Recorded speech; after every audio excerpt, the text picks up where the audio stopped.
Okay, hi everyone. I want to talk just a little bit about Ringo Starr's appearance on the Howard Stern show. He was on the radio show yesterday, that's November 27th of 2018. I personally did not get to listen to the show myself. I do not have the Sirius package, the radio that has the Howard Stern show and all that. So I had to rely on a couple of sources. The first one is the fact that there are presently at least two clips of Ringo here on YouTube from the Howard Stern show, so I was able to watch those to form my view on it. And also Steve Marinucci, who does a YouTube channel where he talks about Beatle news.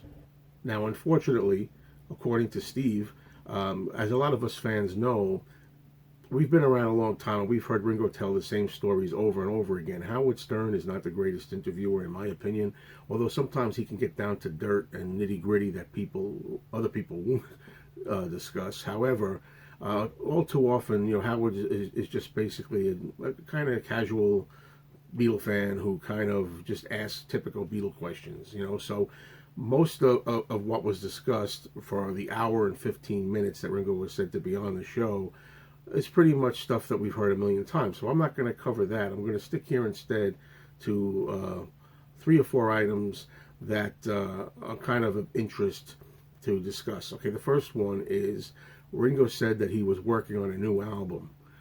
He didn't give any details of that yet. It's probably in the early stages, but he did say he's working on another album. So that's the first thing. Now, the second thing I want to discuss is, and this is from one of the clips that's on YouTube that you can see. This is old familiar territory, but I just wanted to make a comment on it. It was about how Ringo joined the Beatles, how he was originally with Rory Storm and the Hurricanes, and the old story about how Brian Epstein asked him to join the Beatles and this. But there's one thing that I always wondered about that. Nobody's ever asked him this question, and I'm always curious to know the answer. Was Ringo aware at the time that he was asked to join the Beatles? Was he aware that the Beatles had already signed a contract with Parlophone Records with Pete Best? What happened was the Beatles were signed to Parlophone, and the producer George Martin decided he didn't like Pete Best's drumming, so it wasn't going to help him out, make his life any easier by putting him on the records. So he said, you could use Pete Best in the live performances, but we want somebody else on the records. So the Beatles then got rid of Pete Best and got Ringo in. Nobody's ever approached Ringo and asked him, did you know that the Beatles had a contract? Was that a factor in what also made you want to leave Rory Storm and go with the Beatles? I mean, it's well known that Ringo always sat in and played with John, Paul, and George, and always loved them as the front line, as he called them. He always loved it. They always had a good rapport together every time they played. But I always wondered if there was anything factoring in that he also knew that they kind of were on the verge of having a record deal. So, of course, Stern didn't ask that. All right. Now, the other thing that I'll talk about, I'm going to save what I consider the most interesting bit for last. It could have a video all on its own, really, but the last point I want to make here. But I'll save it for the end here.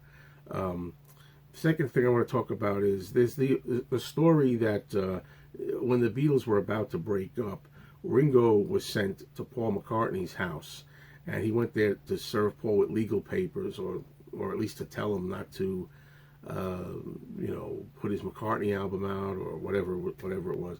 And the old story was that Paul threw him out of the house, and Paul has confirmed that story. He said it was true. He did throw Ringo out of the house.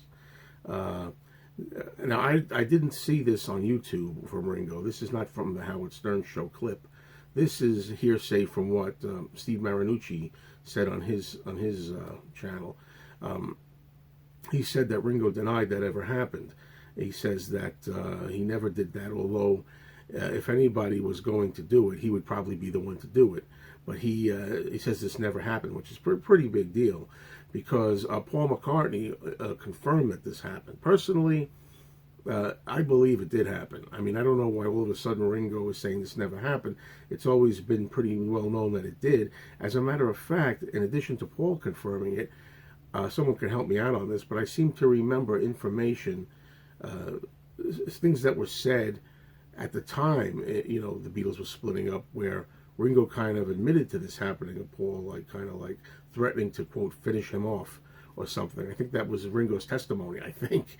Correct me if I'm wrong there. So, I mean, I don't know, folks. A lot of people out there think that the Beatles are the best historians of their own facts. Not always, just so you know that. But so there's that. That's kind of interesting that Ringo denied that.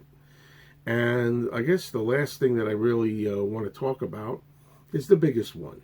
Howard Stern asked Ringo about his video that he made in 2008, 10 years ago, where he said, peace and love, I'm warning you, with peace and love, no more autographs, nothing will be signed after the 20th of October. If you have sent me anything, it's going to get tossed. So that was a big controversy. Ringo says, I'm not going to sign autographs anymore, and Stern asked him about that. And this was one of the more interesting things when Stern does probe a little bit about things. And it's interesting because Ringo actually explained the reason why, which is the first time I'd ever heard this. I'd never heard him talk about the real reason why he supposedly stopped signing autographs. And this is also one of the two clips that's available presently, if it's still there as you watch this on YouTube. And I got to see him and hear him talk about it. He said that he signed autographs, and he said it happened in New York, I think, where he had signed scratch plates. I'm not a musician, so scratch plates for guitars, he signed them, and he found one of these scratch plates had been attached to a really crappy guitar with his signature on it and sold for like $3,000, and that's when he kind of turned him off to signing autographs. Well, if that's the motivation, I'm sorry, Ringo, but I got to say that's ridiculous, in my opinion. Now, there will be a lot of comments on this. When it comes to celebrities signing autographs, there's two feelings on this. Some people feel, obviously, it's up to the celebrity, which it is. Even I say that. It's not who else is it up to but the celebrity, right? And they can do what they want to do, and that's it. End of story. And I agree with that, but also I think there's some kind of, etiquette for fans. I mean, what I'm basically getting at is, if this is a true story, then Ringo essentially wrote off every single fan, from the older fans to even the new generations of fans that are just discovering the Beatles and Ringo Starr, and he's alienating them and completely counting them out just because one guy did something with his autograph that Ringo didn't particularly care for. So because of one guy, he's going to deny the entire planet Earth,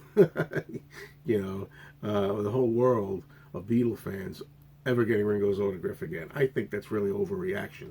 Personally, just my opinion. You're entitled to yours. But I felt this way a long time, just about not only Ringo, but a lot of people. It's like, look, I don't condone people selling autographs. I think it's a terrible time. I mean, I used to go and collect autographs, and I used to see dealers there that would show up every time there was a celebrity, and they just would get their autograph just to make a profit off it and sell it. I don't really condone that, per se. But, there's people like myself that are just fans that want to get an autograph from a celebrity that they admire, and they cherish the autograph. And they're not going to sell it. They're going to keep it for themselves. And it's really a shame for celebrities like Ringo to deny these people, in my opinion. And that's what Ringo's doing here. And I always say, first of all, even if there are some unscrupulous dealers who do make a buck or two off the celebrity, what do you care? I always feel you make a lot of money yourself. It's not like you're going to go hungry because they made a few dollars off your signature. Is it ethically right? No. Is it morally right? No. But don't lose sleep over it. I think the attitude that these celebrities should have is, at the end of the day, even if somebody sells an autograph on eBay or something, in the end, ultimately, it'll wind up in the hands of a true appreciative fan who wasn't able to get the autograph for him or herself. So it goes into good hands, and ultimately it'll be for a good cause, and a lucky fan will purchase it. So it goes to a good place. I know opinions vary on this. It's a very controversial topic. But anyway, there's my 2.5, almost 3 cents, as usual. And thanks for watching, and I welcome your comments.